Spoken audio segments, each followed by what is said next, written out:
દિશા ઠેસે અમારી YouTube channel Gujarat સમુદાયમાં આપનું સ્વાગત છે। એક તરફ રાજ્યમાં નગરપાલિકાઓની ચૂંટણીનો ધમધમાટ શરૂ થયો છે અને બીજી તરફ સ્થિતિ એવી સર્જાય છે કે અનેક શહેરોમાં અંધારપટ સર્જાઈ શકે છે આગામી દિવસોમાં, કારણ કે રાજ્યની મોટા ભાગની નગરપાલિકાઓની સ્થિતિ ખૂબ જ ડામાડોળ બની છે અને રાજ્યમાં 57 જેટલી નગરપાલિકા તો એવી છે કે જેની પાસે વીજ બિલ ભરવા માટેના નાણાં નથી, એટલે વીજ બિલ ભરવાના પણ ક્યાંક ફાફા પડી રહ્યા છે અને 311 કરોડ રૂપિયાનું નગરપાલિકાઓનું વીજ બિલ બાકી છે। હવે સ્થિતિ એવી ઊભી થઈ છે કે નગરપાલિકાએ વીજ બિલ ભરવા માટે સરકાર પાસેથી લોન પેટે નાણાં લેવા પડે તેવી સ્થિતિ સર્જાણી છે। રાજ્યમાં દિવસે ને દિવસે નગરપાલિકાઓની માથે આર્થિક બોજ વધી રહ્યો છે। તેનું કારણ એ છે કે કર્મચારીઓનો પગાર, વીજ બિલ ભરવાના, પાણીનો જે ખર્ચ થતો હોય છે એ ભોગવવાનો, અને સામે પક્ષે નગરપાલિકાઓની આવક એટલી રહી નથી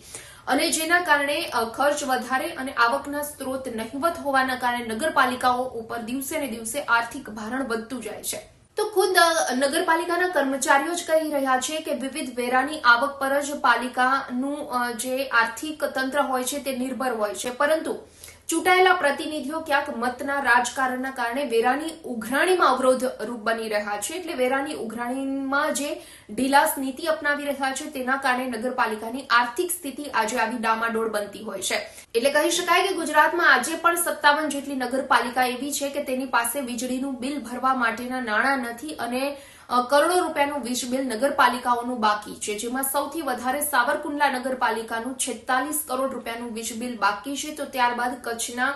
ભુજ નગરપાલિકાનું 42 કરોડ રૂપિયાનું વીજ બિલ બાકી છે। તો નગરપાલિકાના સત્તાધીશોની તો ઇધર કુવા ઉધર ખાય જેવી પરિસ્થિતિ સર્જાણી છે, કારણ કે એક તરફ શહેરીજનો વેરા નથી ભરતા અને બીજી તરફ સરકાર આ મામલે હકારાત્મક અભિગમ નથી અપનાવતી। હવે પ્રશ્ન એટલો બધો વિકરાળ બની ગયો છે કે સરકારે ખુદ નગરપાલિકાઓ પાસે વીજ બિલ ભરવા માટે પઠાણી ઉઘરાણી કરવા માટે મજબૂર બન્યા છે અને જો સમયસર વીજ બિલ નહીં ભરવામાં આવે તો અનેક શહેરોમાં આગામી સમયમાં અંધારપટ છવાઈ શકે છે।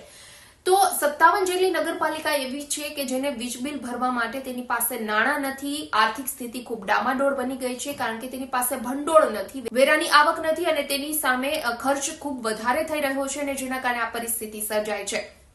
તો સરકાર પાસેથી હવે લોન લઈ અને વીજ બિલ ભરવા જેવી પરિસ્થિતિ સર્જાણી છે, ત્યારે સરકારે પણ હવે 23 જેટલી નગરપાલિકા એવી છે કે જેને 90 કરોડ રૂપિયાની લોન પેટે નાણાં આપવાનું નક્કી કર્યું છે અને તેમાં ઘણી બધી નગરપાલિકાઓનો સમાવેશ થાય છે। આ નગરપાલિકાને પણ લોન એ શરતે જ આપવામાં આવી છે કે જો આ લોનના હપ્તા પણ નગરપાલિકા દ્વારા નહીં ભરવામાં આવે તો આગામી સમયમાં જે નગરપાલિકાને ગ્રાન્ટ ફાળવવામાં આવશે આ ગ્રાન્ટમાંથી અમુક રકમ કાપી લેવામાં આવશે। એટલે કહી શકાય કે એક તરફ નગરપાલિકાની ચૂંટણીના ધમધમાટ શરૂ થયો છે રાજ્યમાં અને તેની તૈયારીઓ પણ અનેક પક્ષ દ્વારા શરૂ કરી દેવામાં આવી છે અને બીજી તરફ રાજ્યની નગરપાલિકાની સ્થિતિ એટલે કે આર્થિક સ્થિતિ ખૂબ ડામાડોળ બની છે અને જેના કારણે આજે આ પરિસ્થિતિ સર્જાણી છે। જોવાનું રહ્યું આગામી સમયમાં નગરપાલિકાના જે બાકી વીજ બિલ છે તે કેવી રીતે ભરી શકે છે, સરકાર તરફથી આ વીજ બિલ ભરવા માટે કઈ રીતે લોન આપવામાં આવે છે અને આ સ્થિતિને કેવી રીતે થાળે પાડવામાં આવે છે।